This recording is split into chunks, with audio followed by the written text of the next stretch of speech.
Good evening, everyone. Today is Monday, June 27th. It's 7 p.m. This is the Ordinance Committee. I'm Laura Dancho, chairperson of this committee. And at this moment, I would like to open the public hearing. We've pulled the list of speakers, and I just wanted to remind everyone that this is about the CIP budget hearing for tonight. Do we have speakers? Oh, here we are. Very efficient. The first speaker we have is Shanda Harris. Shanda, if you can come forward and then restate your name and address for the record, please. And you have 3 minutes. Excuse me? You have 3 minutes Okay. to speak. Can Good you repeat? afternoon. My name is Shanda Harris. I live on West Avenue, right across from the McDonald's, Can you say the number of your house? 328. Thank you. It's my first time coming here, but this flooding has been going on since I moved there. Honestly, if I had known about it before I moved there, I probably wouldn't have moved there. Between me and my neighbors, we have lost a total of 5 cars with no recompensation to us. Basements are flooded, streets are flooded, cars are being damaged to the point of no repair. That's really all why I'm here. It's a river. The water is up to past your stomach. From a little bit of rain that I'm hearing is because of the stream that's at the end of the street. These people have been coming for 20 years, I've been told, just sitting here, and they're still here. So what has been done since the first time these people have come till today? Thank you. That's a question. Thank you.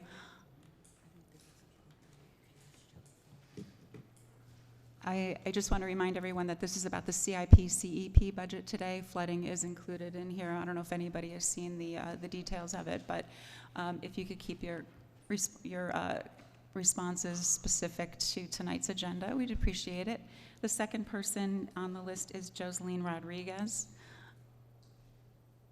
And again, please state your full name and address for the record. And you have 3 minutes. My name is Joseline Rodriguez. I live on 74 Bow Avenue. I'm also here to talk about the flooding that I'm hoping you guys incorporate into your budgeting.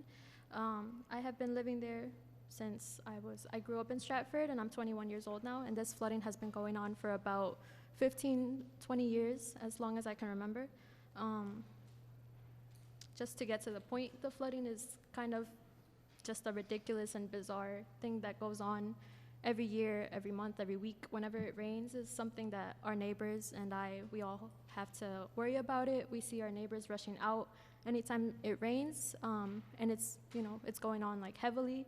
Everybody comes out and starts moving their cars into their driveways, just moving them out of the way so that we don't end up losing our cars. My sister lost her car also, and I'm sure other neighbors have also.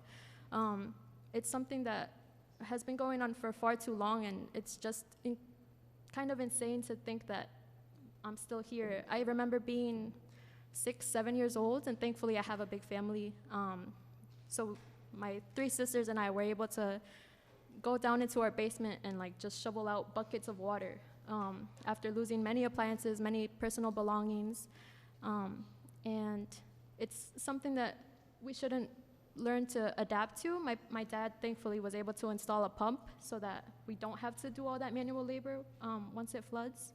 But we shouldn't have to adapt to that. He shouldn't have to install a pump, and so we just adapt to the issue. It should be something that should be resolved, especially with so many people and our neighbors being, I think the longest was 20 years of living there, 40 years of living there, and they have seen this issue time and time again, and it's still something that's going on. And we're just hoping that it's something that it's long overdue and it can finally get resolved. And we don't have to keep coming back here, and you guys have to keep hearing the same repetitive stories that we have to continue saying for somebody to finally listen to us. So thank you. Thank you. The next person on the list is George Easley, also West Avenue. Name and address, please, sir. My name is George Easley, and I live at 262 West Avenue. And I'm not a pessimistic person, but I had the opportunity to meet with 2 previous mayors and aides to discuss these same issues that we're talking about today, with the flooding especially. And in reality, nothing has been done. The problem, obviously, when we have a heavy rain, the street floods. Subsequently, as the water rises, the basements flood. I've lost 2 cars myself. I've talked to a number of neighbors, and almost everyone has lost at least 1 car at one time or another. I've replaced furnaces, I've replaced hot water heaters, washers, dryers during these floods. The other problem is that it can be dangerous when the street floods, because we've had to call the fire department on occasions to turn off power, because once the water gets high enough in the basement, it gets to your panel. And if you step in that water, you know what could happen. It's really very difficult to believe that anything is going to be done because it's been so long. I've been given the story that there's studies being done, there's funds been allocated, and I've been there since 1977, and I've yet to see anything done.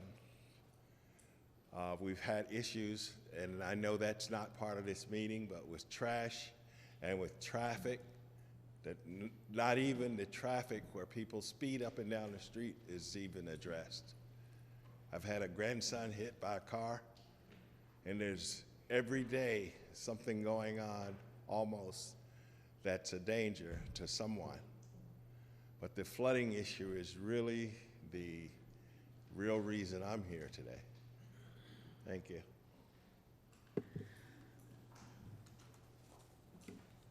The next person on the list is Andrina Novoa.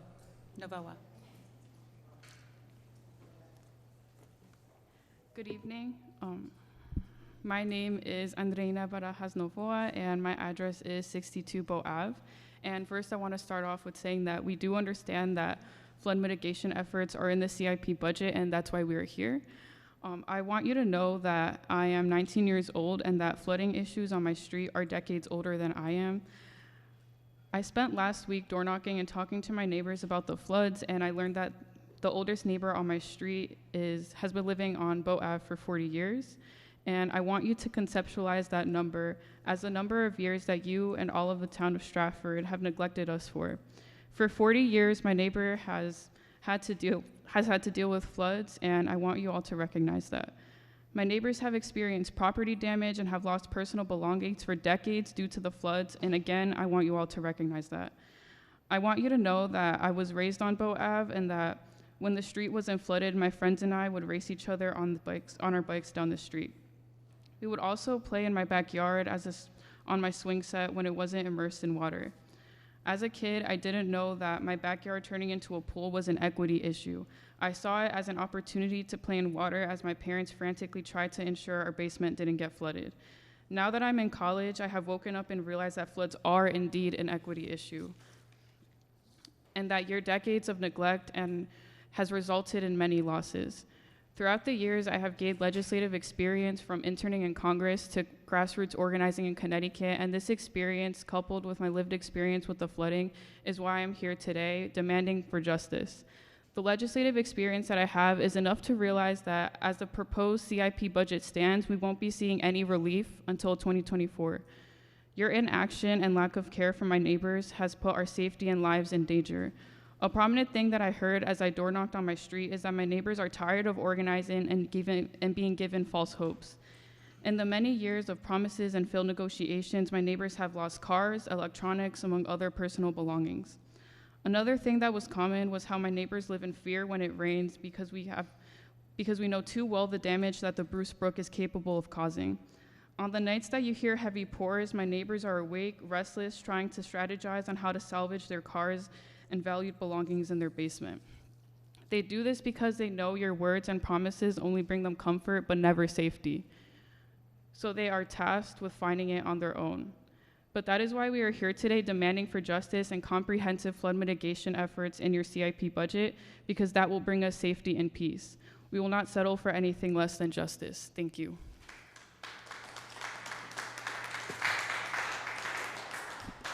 Next person on the list is Priscilla Howard.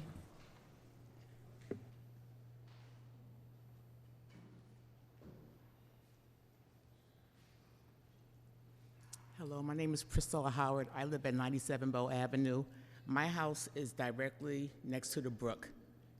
I bought the house in 1987, and one of the reasons I bought the house was because there's a brook right next to it, and it's 8 feet deep.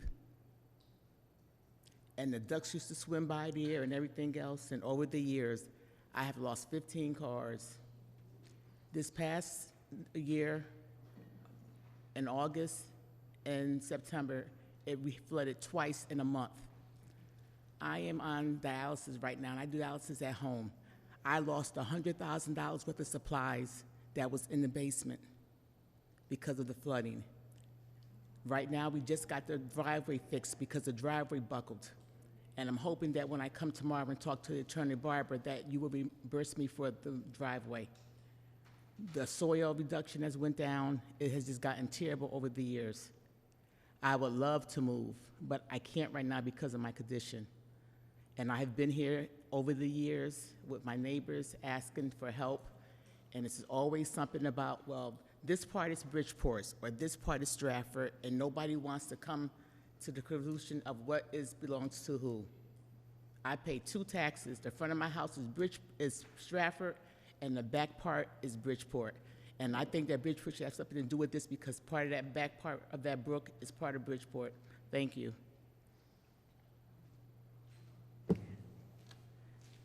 The next person to speak is Humberto Sanchez.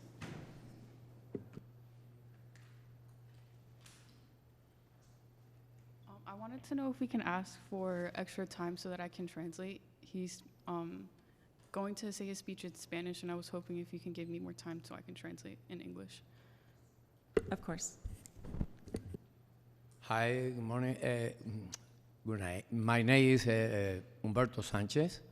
I live in the 85 de Bowe Avenue for most than 20 years. I want to show the picture that is the, please, you can.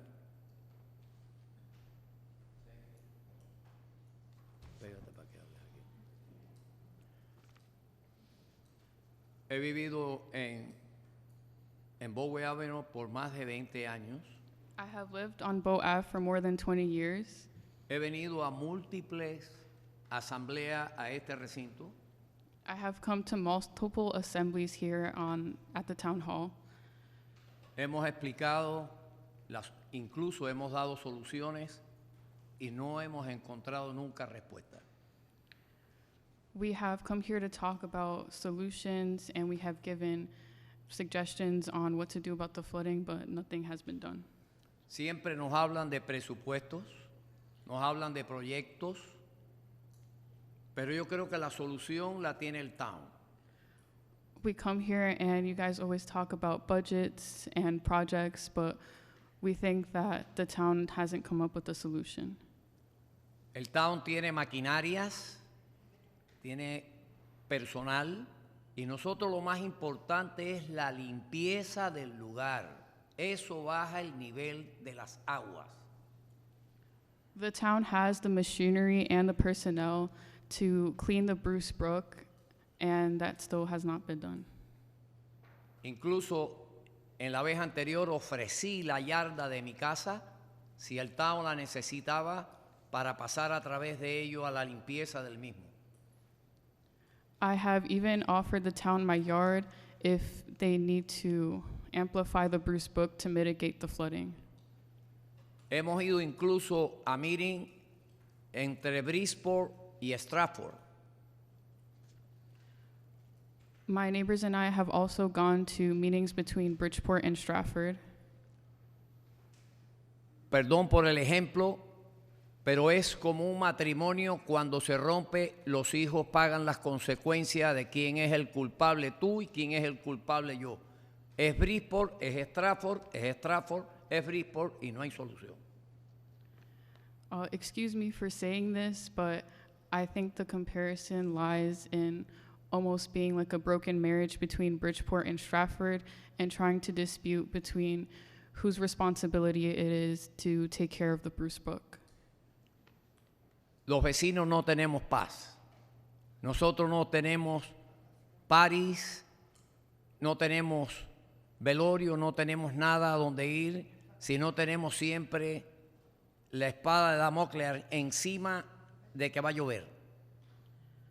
My neighbors and I are restless when we realize that it's going to rain. Nuestras propiedades están semidestruidas. Por ejemplo, las fotografías que le entregué del garaje de mi casa, totalmente casi destruido. Our properties have been damaged, and as you can see in the pictures that are being passed around, there is damaged property. Me disculpan, pero nos sentimos en realidad que estamos marginados. I want to apologize, but we legitimately feel like we are marginalized. Hace 20 años que sufrimos esto, pero en estos 20 años no he dejado de pagar mis taxes y cumplir con mi deber ciudadano de ir a votar. We have been dealing with the flooding for 20 years, and despite it being 20 years, I'm still a tax-paying citizen, and I have not stopped voting. Creo que no se debe politizar esto porque las aguas no saben de partido. Vienen y nos inundan. The flooding should not be a politicized issue because the flooding hurts us all. Para concluir y perdonen, solamente quisiéramos como primer paso que limpien el lugar. Limpiando el lugar tenemos más del 60% ganado de lo que necesitamos. Muchísimas gracias por la atención. What we hope for you all to do is to clean the Bruce Brook, because with that we'll get peace. Thank you. Thank you. Gracias. Thank you.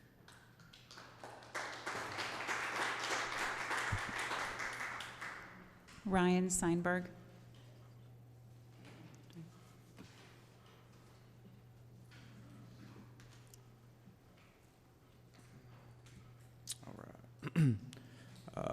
Good evening, council members and fellow residents. I'm Ryan Steinberg. I live at 171 Hamilton Avenue. I have my whole life.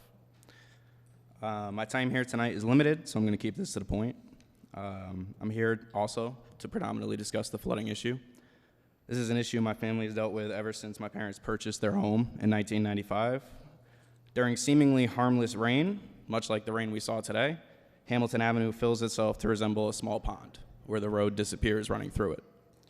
The street fills with an excess of 3 to 4 feet of water. This affects the surrounding street structure and is which is tremendously sunken, as well as the nearby homes, most notably my own home at 171 Hamilton.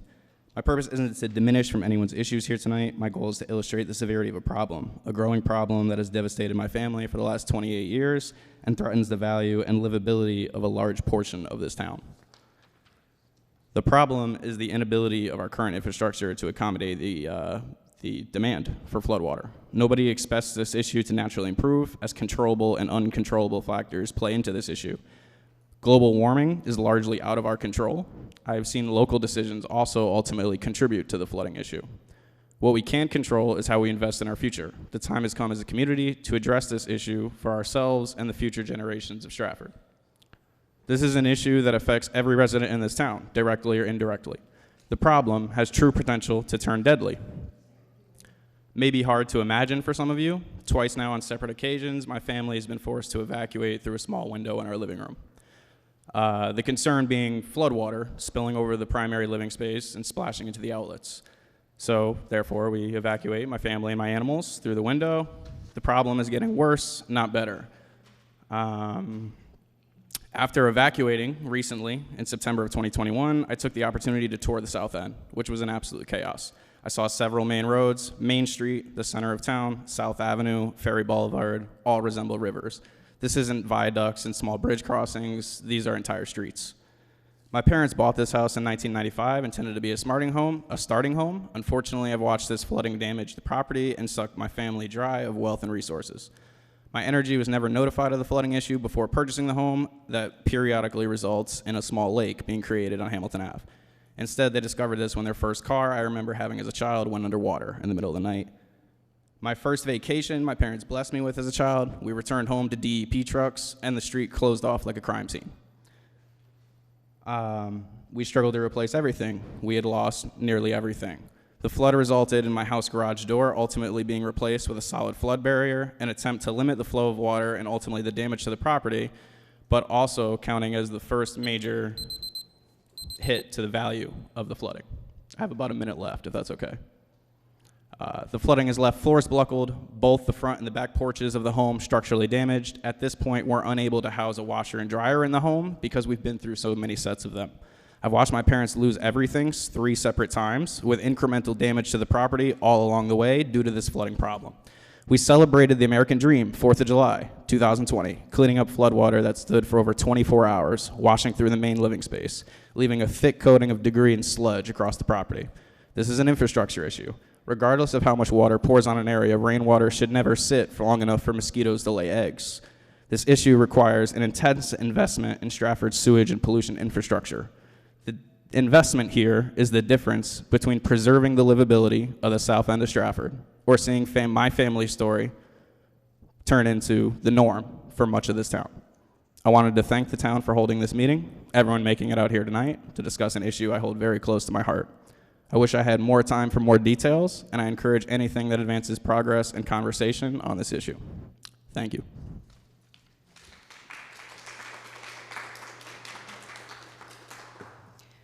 Farrah Hunter.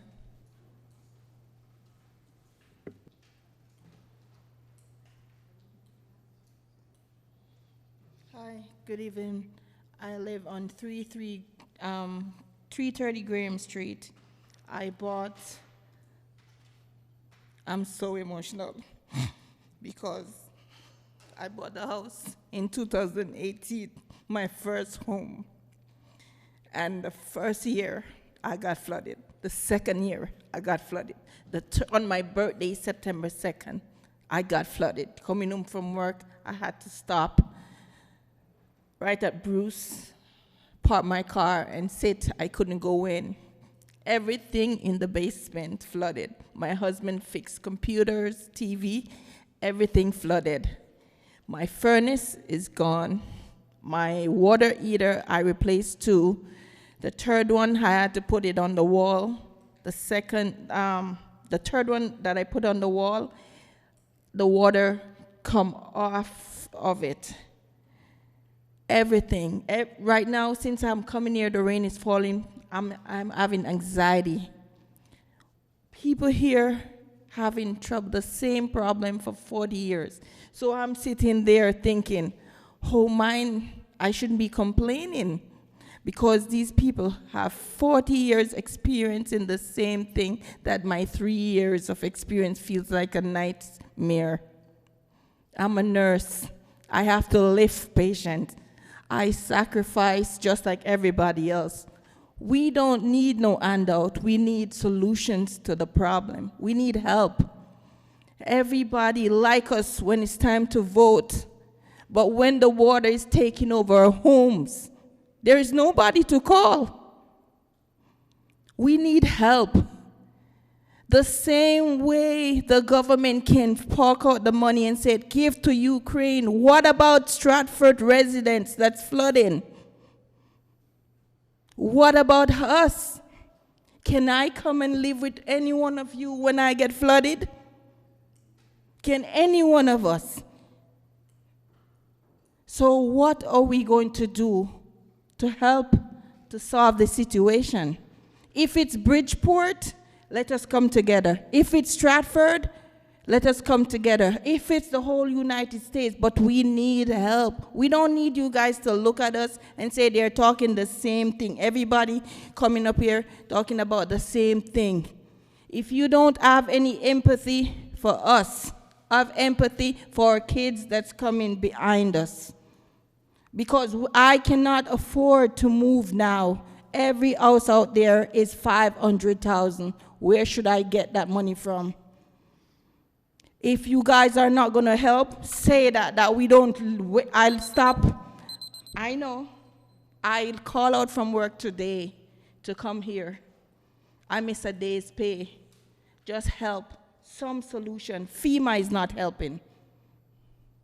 If you guys not going to help, say you're not going to help, so we don't have to come in. Because we feel like this is an embarrassment to be asking for help, which the government's supposed to be helping. Show up, not because it's time for election. Show up. If we're all neighbors, let us all help each other. Thank you, Ms. Hunter. John Steinberg.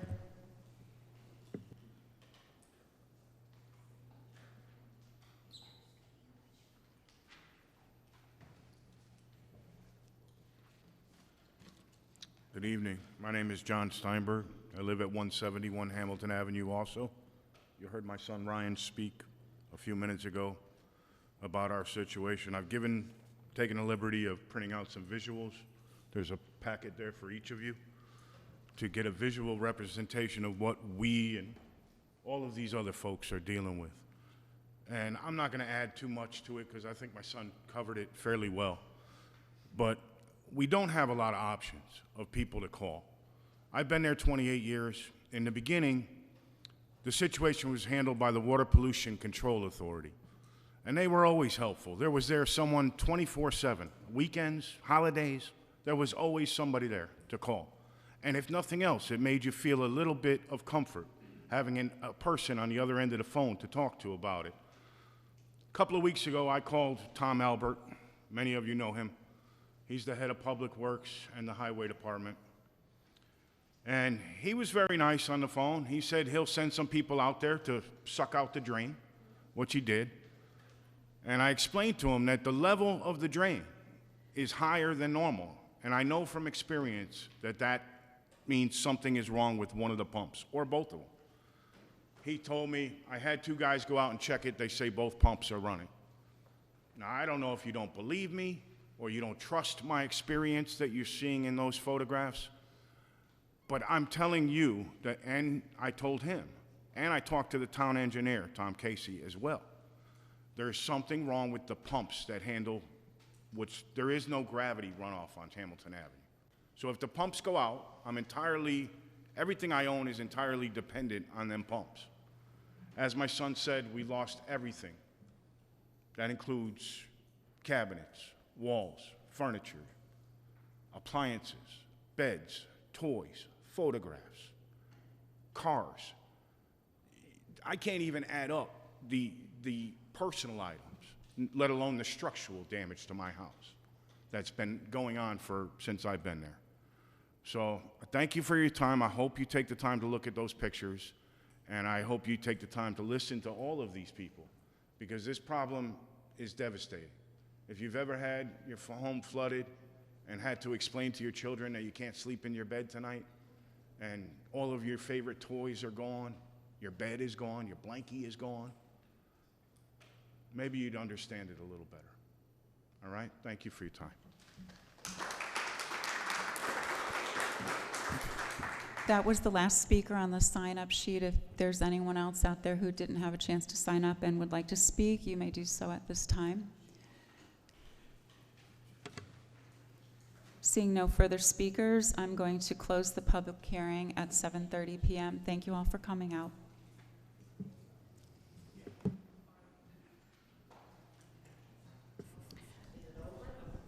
We're going to take a 5-minute recess before we begin the official ordinance meeting for the CIP CEP budget. We'll reconvene at 7:35 PM.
Gracias, mijita.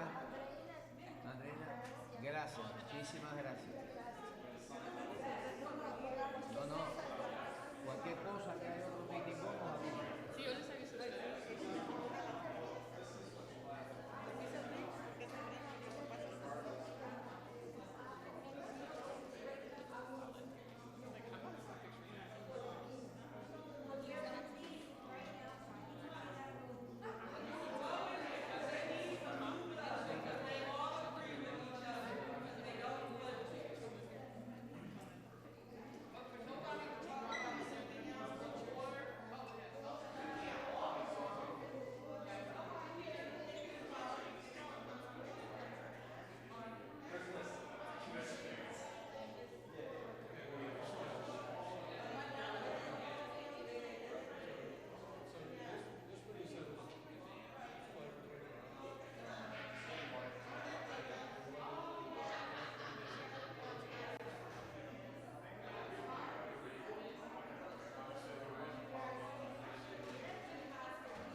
We're missing 2 people. If everyone could take your seats, we're going to move on with the next meeting.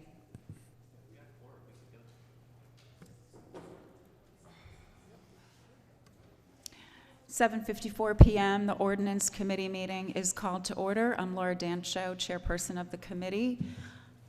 It is Monday, June 27th. Item 2 on the agenda is approval of the minutes. Do I have a motion? So moved. Motion made by Mr. Pia, second by Mr. O'Brien. Any discussion? All in favor, please say aye. Aye. Aye. Who we have? We have, it is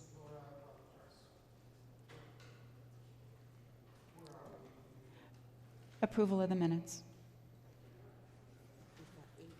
We have 8 here. Did you vote, Mr. Ken? All in favor?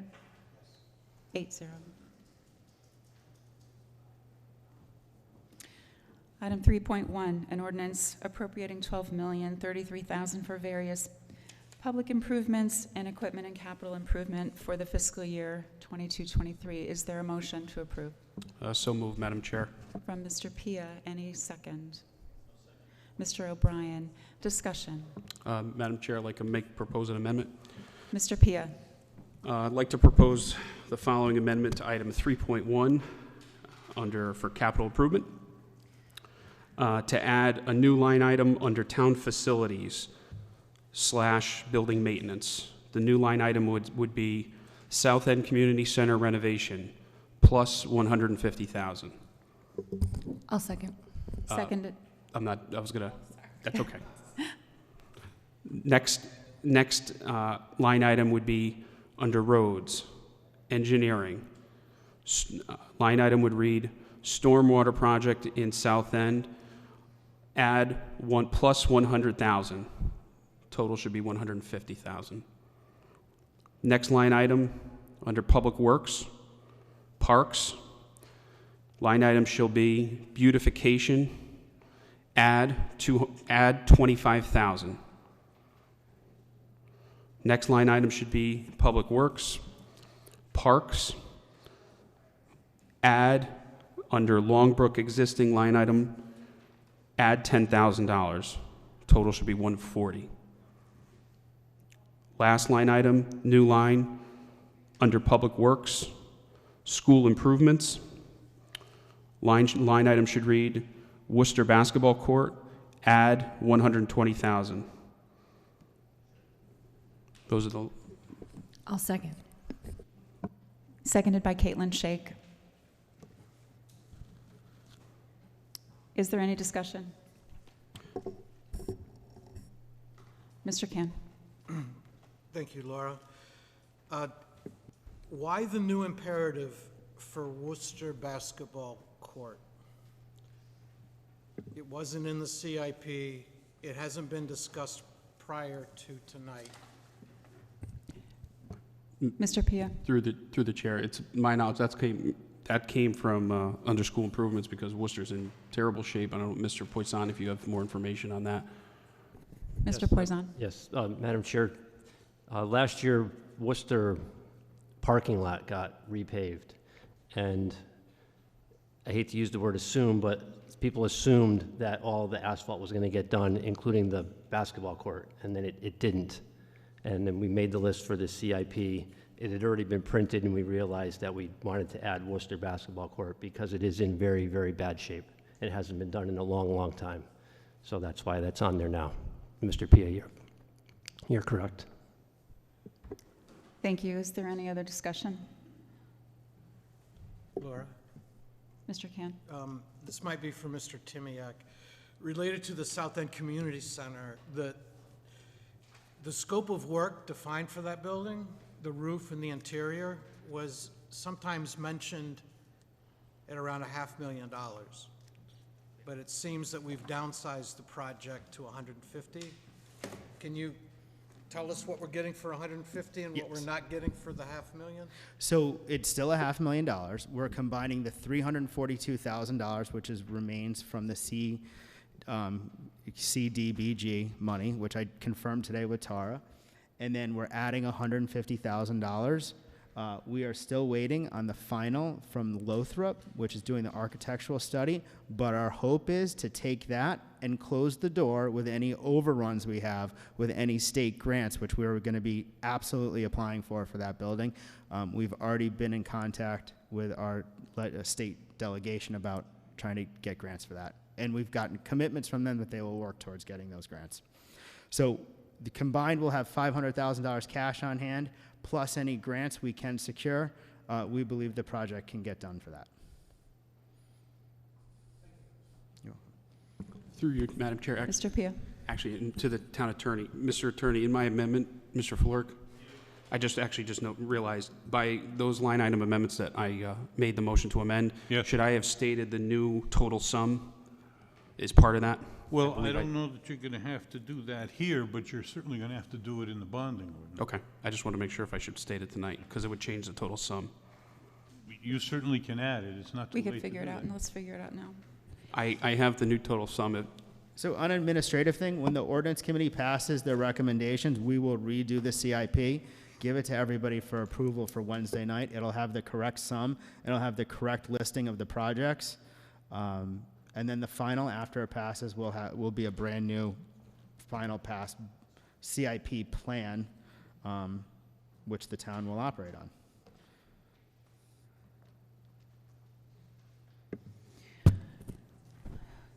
Hearing no further discussion, Through you, Madam Chair. Ms. Shake. I do have a question.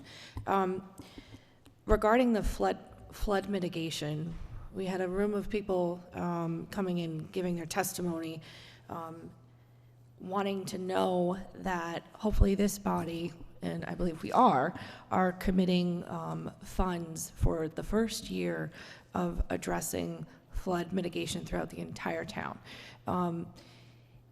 If possible, Mr. Casey or Mr. Timiak, whomever, if someone could please read off those particular investments that we are all hopefully going to be in agreement with, so that the public has an understanding. Thank you. I know flooding is an issue which is town-wide. It's been discussed. We've held, meetings going back to last fall on it as we watch more and more of the rainstorms come in. In this year's CIP, we actually made a big effort to move forward, as we have done in years past. And I was just talking to John Casey earlier about the commitment we've made to Bruce Brook and all the money we've put into that. Could be upwards of $2 million we've made in the recent years to improve that. So, we're well aware that work needs to be done to do it. And, every day on the news story, you're reading something new about climate change and global warming and water rising and this and that. And we're not the only town in the state of Connecticut which is feeling this. But in this year's budget, we have $200,000 for the MS4 implement infrastructure repair. The MS4 is almost all entirely about stormwater. We have a stormwater permit compliance for $200,000. So that's $400,000 with those two. We have $200,000 going to stormwater pump station renovations, so that's $600,000 that. The amendment just proposed has South End drainage mitigation, that's at $150,000. The Circle Drive bridge replacement, that was about water too, why we had to replace that, that's at $900,000. The Tanner's Brook widening and erosion project, that's at $100,000.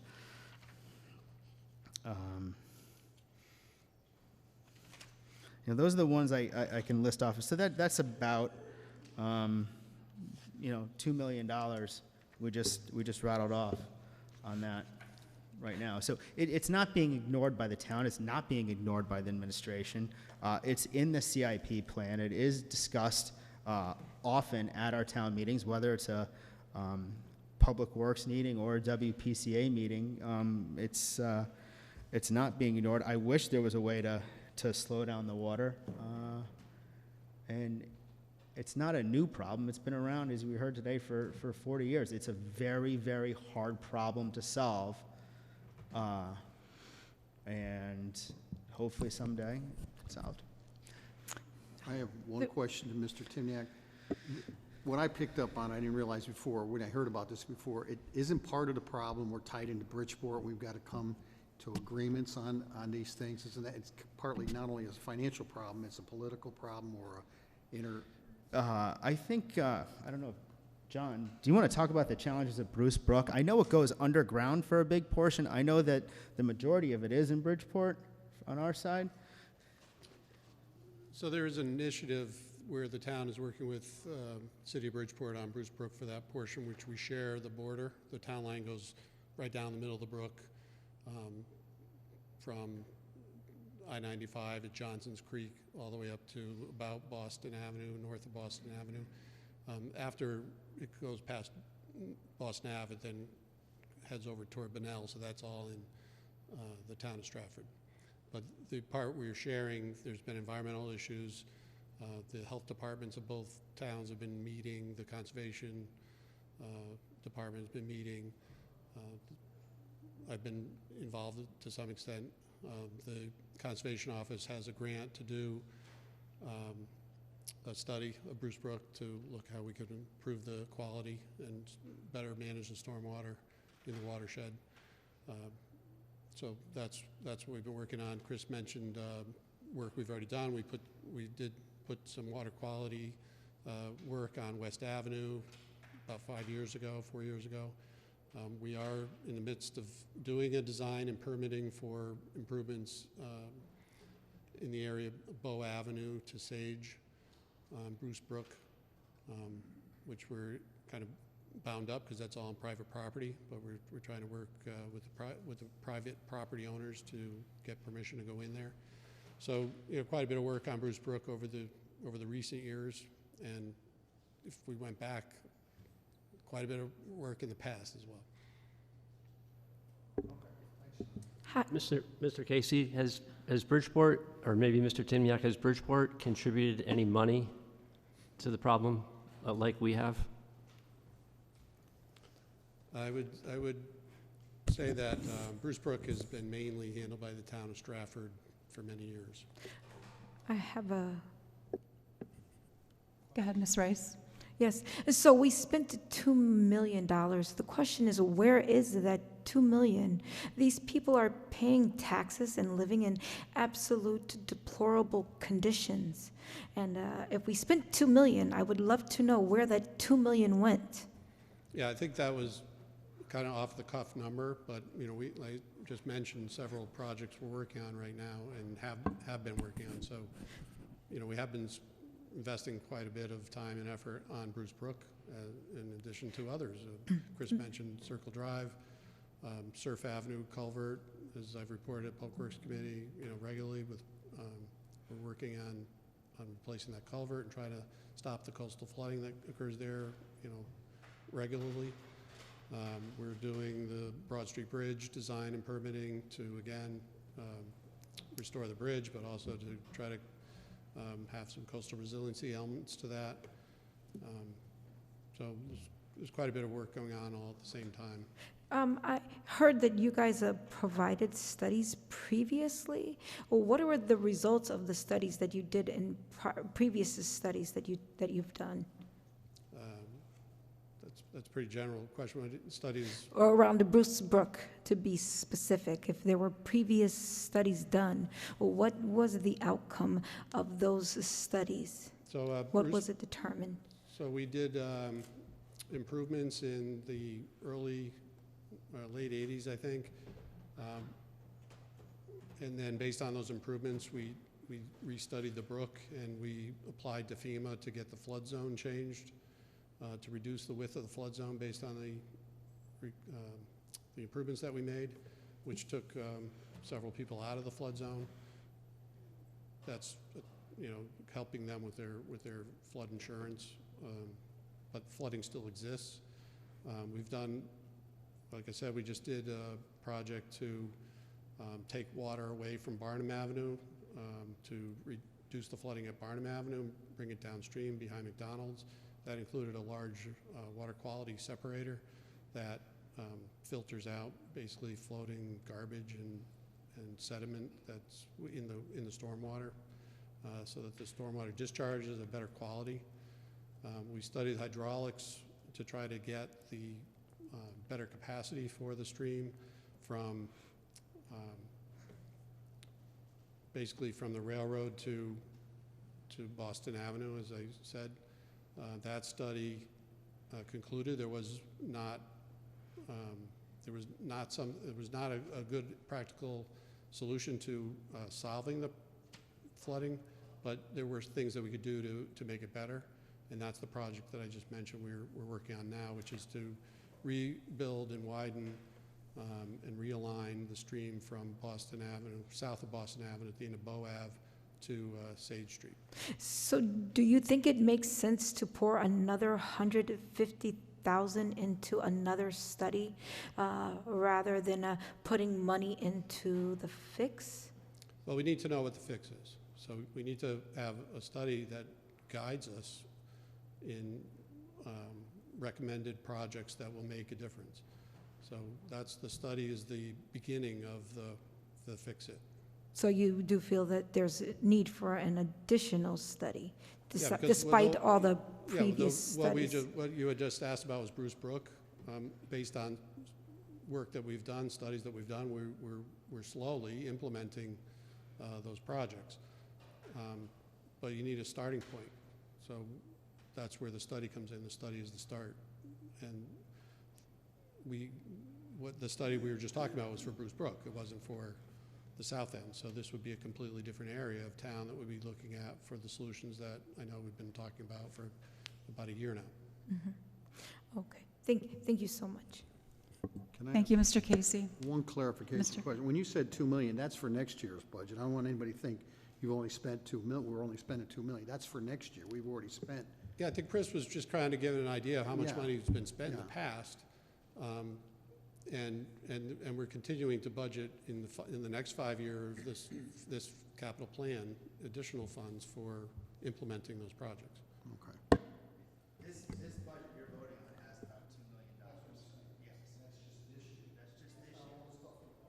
That's just this year. Right. Thank you, Mr. Casey. Mr. Well- Timniak. Mr. Can. Are we still on the amendment, or are we on? We're still on the amendment. Okay, I'll hold my question.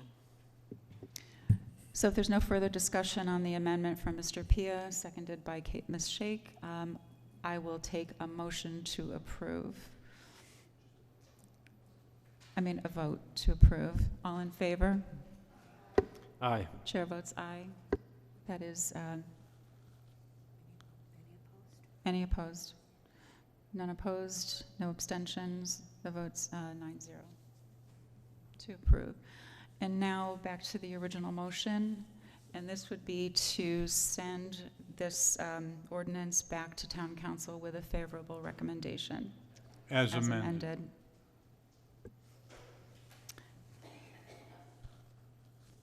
All in favor? Oh, discussion? Back to the original motion. Any further discussion? You have a discussion? Yes, Go ahead. thank you. I'm going to, I guess, address this to Mr. Casey and maybe Renee or Mr. Timiak. Bruce, we mentioned Bridgeport as a culpability in regards to flooding in Stratford South End. Bruce Brook originates around Bunnell High School. Does Bruce Brook cause flooding in the area of Bunnell High School or Worcester Junior High School, where it flows through the pond, to the magnitude that it does as, for example, around Sage or Bow Avenue? So all those locations are on Bruce Brook. Some of the areas at Bunnell, for instance, there's quite a large wetland system. So when the rains come, Bruce Brook is allowed to overflow its banks into the adjacent wetlands. And that is in the upper end of the watershed, so when it's raining, it's only getting the amount of water coming from that part of the brook. The farther south you go, the denser the development is, the less floodplain there is, and the more water is collecting over the entire watershed from the rain. So there's less flooding in the north part and more flooding in the south part. Is there an estuary that flows into Bruce Brook?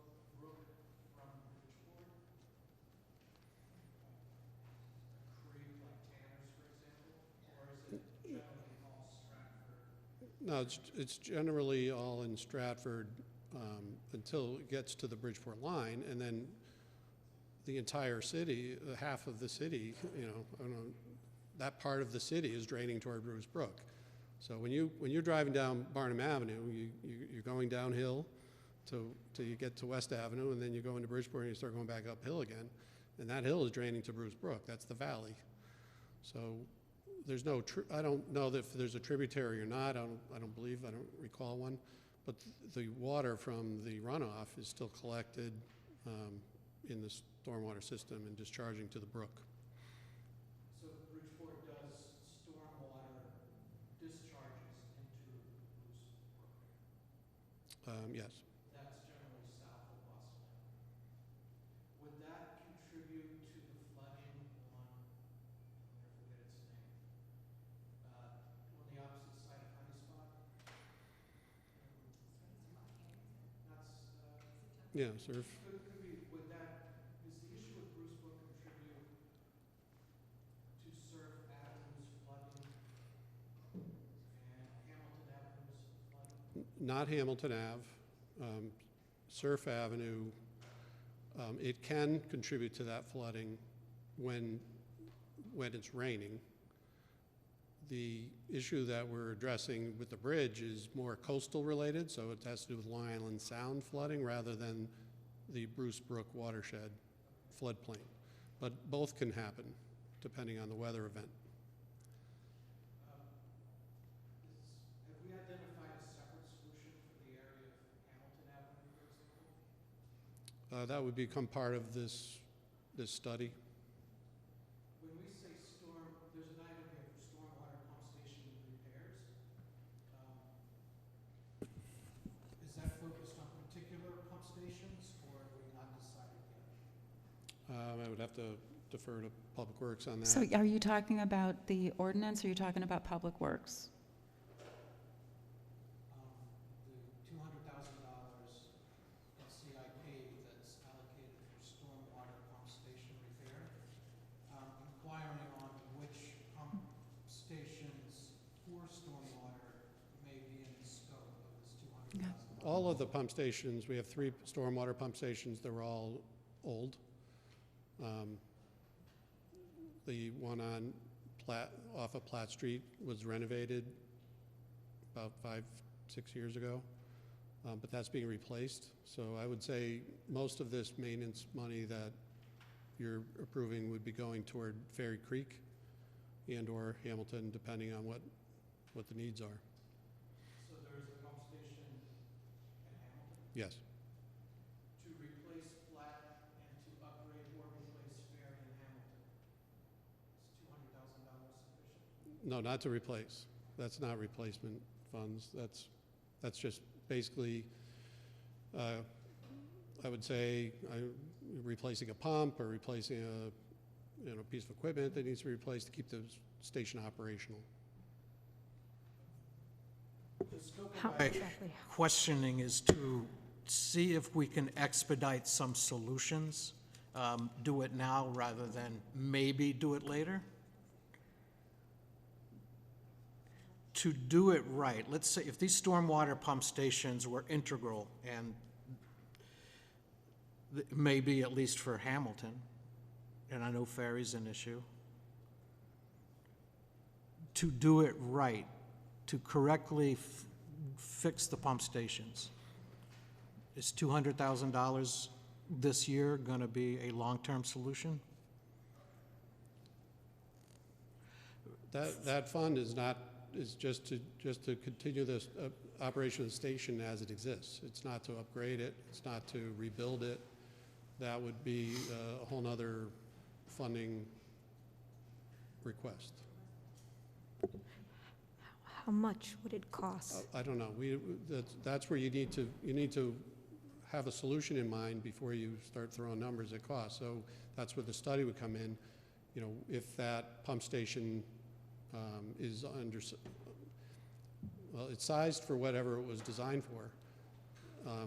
As long as it's working, it will be designed for that amount. But if it's to be upgraded and have a different design, then it would be you'd have to determine that. So we have to determine what that design would be, and then you have to So- do an estimate of what that would cost, and then we'll request funding for that.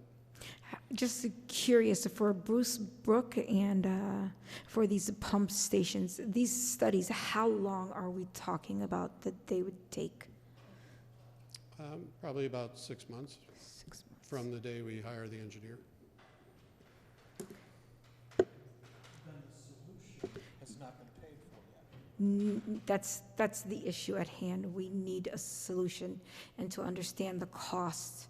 Again, these are taxpayers. So that's the question at hand, the solution. Through you, Solution Madam will be thank you. determined in the future. Through you, Madam Chair. Ms. Shake?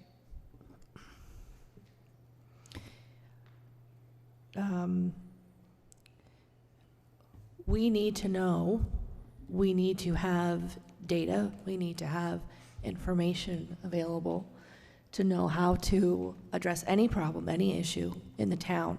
And the original CIP budget for the study to be done was originally $50,000. And with the amendment that has been proposed, it's to increase it to $150,000 total so that we can have as much data and as,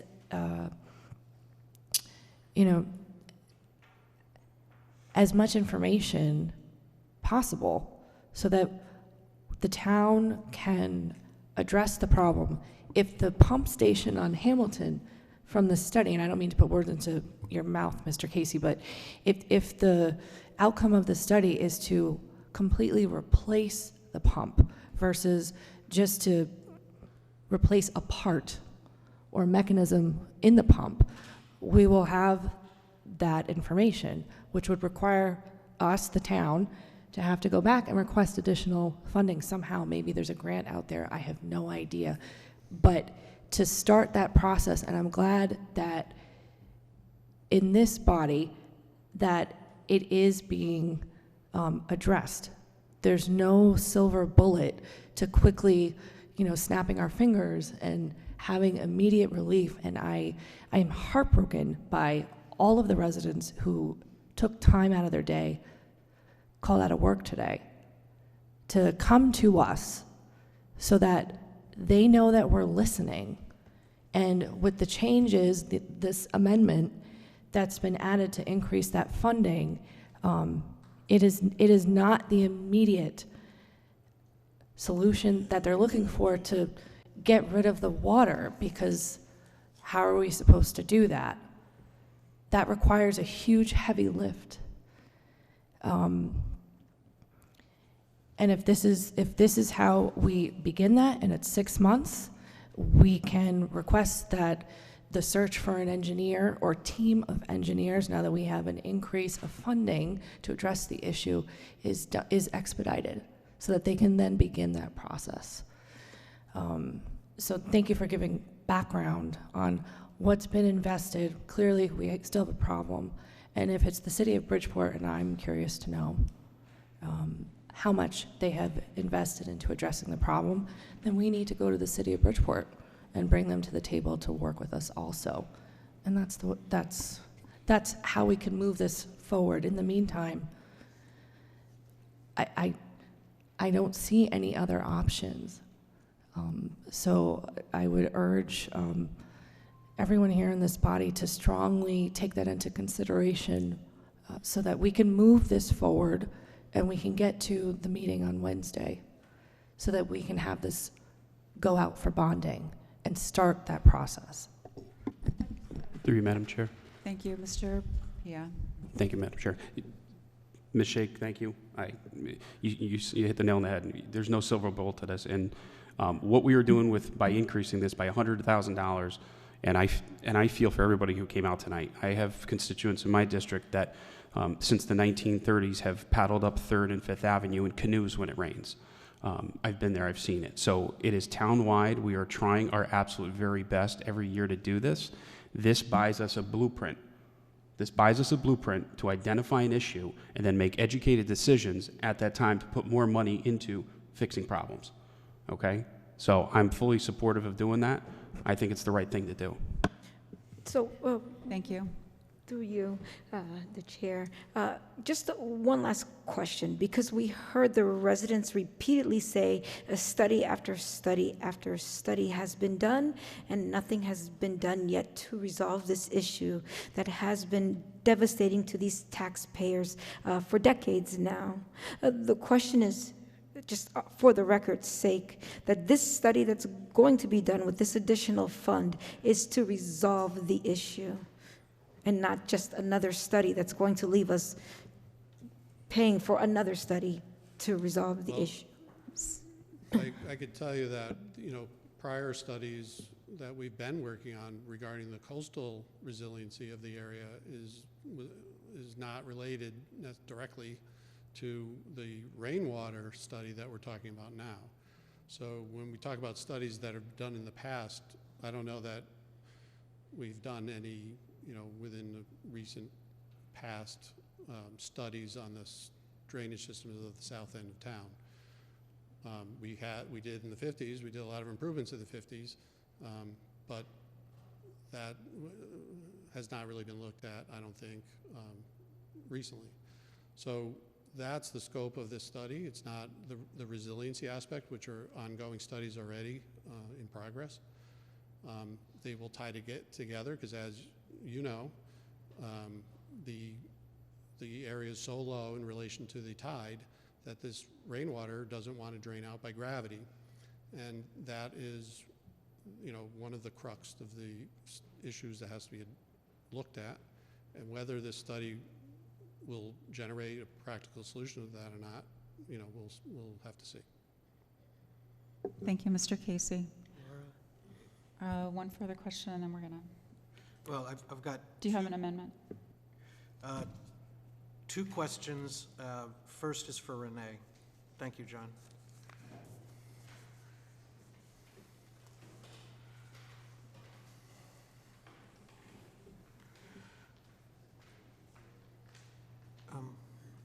Hi, Renee. Hi. Sidewalk and road resurfacing. Having a list of what we've prioritized and a tentative timeline on when they'll be addressed. And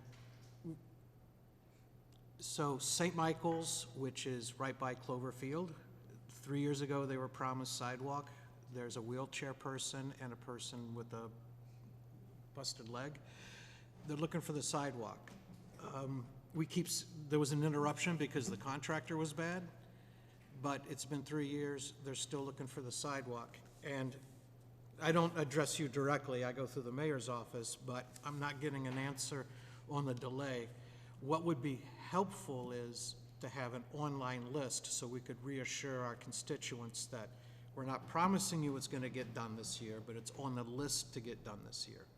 And then that we due diligence follow through on everything that we prioritized. Can we, whether it's roads or sidewalks or similar infrastructure projects, can we make a list flexible, we need to understand it's flexible, that we could refer to reassure our constituents? I would love to say yes, but it's a moving target. It changes constantly depending on the snow and what happens with the salt and which roads really get eaten up.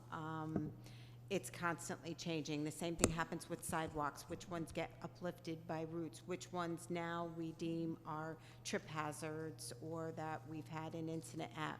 We then kind of rework things. Once we publish that list, we will get calls incessantly saying, you promised, you promised, you promised. And I would love to be able to say, yes, we go out to bid, we get a price, we'd love the money to go ridiculously far. It never goes as far as we'd like it to go, but we do analyze the streets and the sidewalks, and we have a whole program that does specific rating, and we plug that in, and it constantly changes the list. Things that were down at the bottom all of a sudden are now at the top for whatever reason it might have happened. Same with trees. Okay. We don't, and trees, the tree list, 25 calls a day for trees. That list changes faster than I could email it to you and you could say thank you. It will have changed. So we don't like to do that just because of that, and because the money will run out, and we'll still keep getting calls, and it will just overwhelm our staff who are already trying to take phone calls and set up bulk item appointments and dealing with tree calls and other constituents' issues. So the point is the amount enough? Are the priorities set correctly? But also some reassurance that people aren't left hanging because they keep getting kicked down the road. So we need to work together. I just wanted to bring that up as Augusta Court is another. Yes, Kim that, would mention. That one, have you been by there? I thought it would have been done No. by, may have been done already. We're waiting on the contract. That's another thing. When we go out to bid for the sidewalk contractor, the issue is for the bargain price that he gives us, we need to give him enough in that area. So we try to cobble it together, because for him to come out and set up and do the work, then leave and come back and do another square 3 weeks later, he won't do it. So, we get a really low price to get as much sidewalk done as we possibly can, so we are at the mercy, but I know that one is at the top of the list. oh, okay, because there is someone, a person with disabilities Understood. there. Yeah, Thank I've talked to my sidewalk guy on 2 occasions, and he has been hounding the contractor. I'm actually surprised it hasn't been done yet, because I thought it was already done. No, thank you. One last, For Ms. Sarah. no, thank you, Renee. Thank you, Renee. This one, I'm going to ask for Attorney Florick's assistance. I'm going to go down to section 10 of the ordinance. This is the next to the last section before Exhibit A. This language was added maybe 3 years ago. So, Mr. Ken, we're on item 3.1. Are you looking at item 3.1? You're talking about the next item on the agenda. Yeah, it looks like you're talking about the bonding ordinance, Greg. Yes. All right, I will hold the Hold off question. on that? Okay. Thank you. All right, so on item 3.2, if there's no further discussion, we will take a vote, and this would be to move to town council. 3.1, I'm sorry, 3. As amended to town council with a favorable approval. All in favor? Aye. Aye. Opposed? Chair votes aye. No abstention? 9-0. The motion passes. Thank you, everyone. Now we're on item 3.2. Madam Is there a Chair? motion? Mr. Pia. Madam Chair, I make a motion to approve item 3.2, an ordinance authorizing the issuance of $12,033,000 bonds of the town to meet the appropriation for various public improvements and equipment in the capital improvement program for fiscal year 2022 to 2023, and pending issuance thereof, the making of temporary borrowings for such purpose, as stated in the agenda. Thank you, Mr. Pia. Is there a second? Mr. O'Brien, second. Discussion. I just, did that total change with the amendment? Right, so I believe I have to make a motion to amend, as we stated before, the changes again. Go Correct, ahead. Attorney Florick? Well, you Or the can, new sum. if you have that number tonight, do. you can. I'll make a motion to amend that sum for 3.2 to $12,438,000 and 0 cents, as we discussed before in the prior amendments. Thank you, Mr. Pia. Is there a second? Mr. O'Brien, any discussion? Mr. Can. Thank you, Laura. Section 10, right above Exhibit A. This was the previous language up to, but maybe, let me say 3 years ago, was that any unused bond proceeds would be shared with the town council and under the purview of the council, and how it was going to be reallocated. To Mr. Timiak and to Dawn, I didn't prep you with this, but how often do we have unspent bond proceeds from various projects? And how have those bond proceeds been reallocated over the last 3 fiscal years? When you're asking for how often, are you asking for a percentage, or are you asking for like a specific number, what, out of all of our projects? Out of And then all- are we, I mean, not to drill down, but are we talking like $40,000 left over? Are we talking like, Significance. change? It's significant. Like if I ask you a question 3 times, at some point you may answer. But in this case, if it's in the magnitude of 12 million times 3. As long as they're intelligent questions, Greg. I guess I got to know my audience.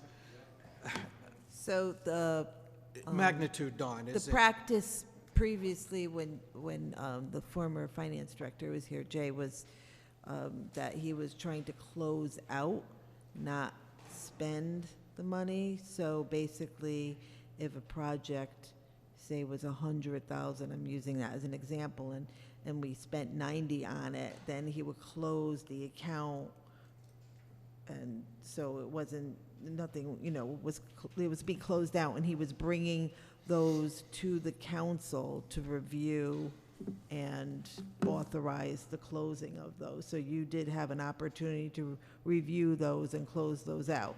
During the pandemic, I haven't gone through all of them. We were short-staffed, and, my goal is to do that again over the next year. So the amount that's typically what happens is maybe one project might go over like $1,000 and another one's under $1,000, and it kind of washes out because these are estimates, but there's no large amounts being reallocated to, to other projects at this time. So unused monies could be reallocated to another project, They could be, yes, they could be. or they could go back to the general fund in the Well, project. this is not the general fund. This is capital funds. It's completely separate from the general fund. So Mhm. that terminology is not accurate. So it wouldn't go back to anything. It just would never be borrowed, and it would never. This is an authorization to borrow up to a certain amount for projects. So if we don't spend it, we wouldn't be borrowing it. Let's use Worcester Tennis Courts. We're allocating $120,000 if the project gets completed for $100,000. Would you have already borrowed the money at the time that we broke ground for that project? No, we don't usually borrow it well in advance. We usually, there's a time, we just recently bonded for projects that were started last year. So that's. Okay, so there's a lag, borrowing Yes, there's after. a lag, yes, because we're not borrowing well in advance because you have a problem where you're not supposed to borrow the money and earn interest on it in advance. So And- there's laws about that. If we wanted a report of all the CIP, CEP projects over the last couple of years that had either exceeded, all the plus and minuses, is that an inventory that your office maintains, or would that have to be created from scratch? Well, we would have to create it, yeah. It would, in our financial system, we'd have to create it. Okay, thank you. Mr. Can, is there any more discussion on item 3.2? Seeing none, we'll take it to a vote. This is for the amendment with the new amount of $12,438,000. All in favor? Aye. Any opposed? Any abstention? Chair votes aye. The vote carries 9-0. And now the original motion as amended. All in favor? Aye. Any opposed? Any abstention? Chair votes aye. Motion carries 9-0. Motion to adjourn, Madam Chair. Motion to Second. adjourn and seconded. All in favor? Aye. Chair votes aye. Thank you, everyone. The meeting is adjourned at 8:38 p.m.